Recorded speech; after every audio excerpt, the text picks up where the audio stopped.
शहबाज तासीर की वीडियो देख के सिर्फ एक बात समझ आती है कि तल्ख वक्त गुजर जाए तो उसमें से निकल आएँ, उसे यादाश्त का हिस्सा मत बनाएं। शहबाज अगवा हुए, तकरीबन 4 साल मगवी रहे, उन्हें तावान के लिए उठाया गया था, उन पर तशद्दुद की वीडियोज़ उनकी वालदा को भेजी जाती और कहा जाता कि इन्हें मुकम्मल देखें, वीडियो के बीच में ही कहीं पे हमारा पैगाम होगा।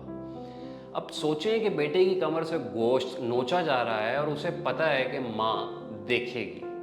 बीबीसी को उन्होंने इंटरव्यू दिया, उसमें उन्होंने बताया कि जब रिहाई का वक्त आया तो मैंने सोचा कि अगर मैं यहाँ से निकलते हुए वो सारा दुख और तकलीफ़ साथ लेकर जाऊँगा जो इधर मैंने भुगता है, तो मैं रिहाई महसूस नहीं कर सकूँगा, मैं हमेशा कैद रहूँगा। शहबाज तासीर माजी की क़ैद में नहीं रहना चाहते थे, नया हाल, फ्रेश मुस्तकबिल चाहते थे, तो उन्होंने किसी हिसाब किताब का सोचे बगैर सारी अजियत को फलांगा और बाहर निकल आए। ये सोच उन्हें नेल्सन मंडेला की बायोग्राफी से मिली और हम लोग जो किताब नहीं पढ़ते, हमें उनकी वीडियो से। देखें, कहना आसान लगता है जब कोई डॉक्टर, माहिर नफ्सियात या हमदर्द दोस्त आपसे कहता है कि बस जी हो गया जो होना था, अब उसे भूल जाएं आप। बंदे का दिल करता है कि अगले की बाकायदा फेंटी लगाई जाए कि तुम्हें कुछ अंदाज़ा भी है कि मेरे साथ हुआ क्या था। बात फिर भी वही है कि मुश्किल वक्त को आप कब तक अपने साथ घसीट सकते हैं। जो लोग आपके साथ हैं, आपको खुश देखना चाहते हैं, जिनकी ख्वाहिश है कि आपके चेहरे पे वो मुस्कुराहट नज़र आए जो उस ख़ास हादसे से पहले हुआ करती थी, क्या वो सब भी थक हार के आपका वो मोहना चेहरा भूल जाएं? दोस्त समझते हैं, औलाद जानती है, भाई बहन को अंदाज़ा होता है कि आप किस अज़ियत में हैं, लेकिन वो जो मर्ज़ी कर लें। आपने क़ैद से बाहर तब आना है जब आप चाहेंगे। नहीं चाहेंगे तो दुनिया में ऐसी कोई ताकत नहीं जो आपको रिहा करवा सके। चाहने, खुश रहने की ख्वाहिश करने और वापस ज़िंदगी की तरफ लौटने की सोच जब पहले दिन आपके दिमाग में आती है तो समझ जाएं कि अब बस एक्शन का टाइम है। कोई दोस्त नहीं, सुनने वाला मौजूद नहीं, तो अपनी सारी तकलीफ़ एक कागज़ पर लिखें और उसे कोने में रख दें।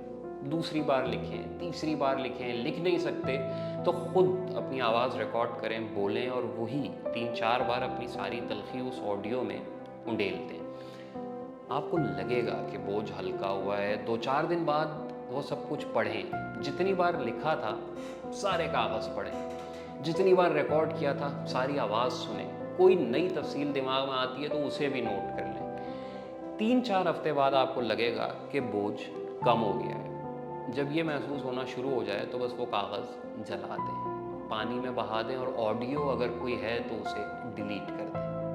ज़िंदगी का एक पूरा बाब इस तरह बंद नहीं किया जा सकता, लेकिन वो जो रिहाई का अमल है, आपको लगेगा कि उसमें कुछ बेहतरी आई है। बाद में चाहें तो किसी अच्छे दोस्त से इस बारे में बात की जा सकती है।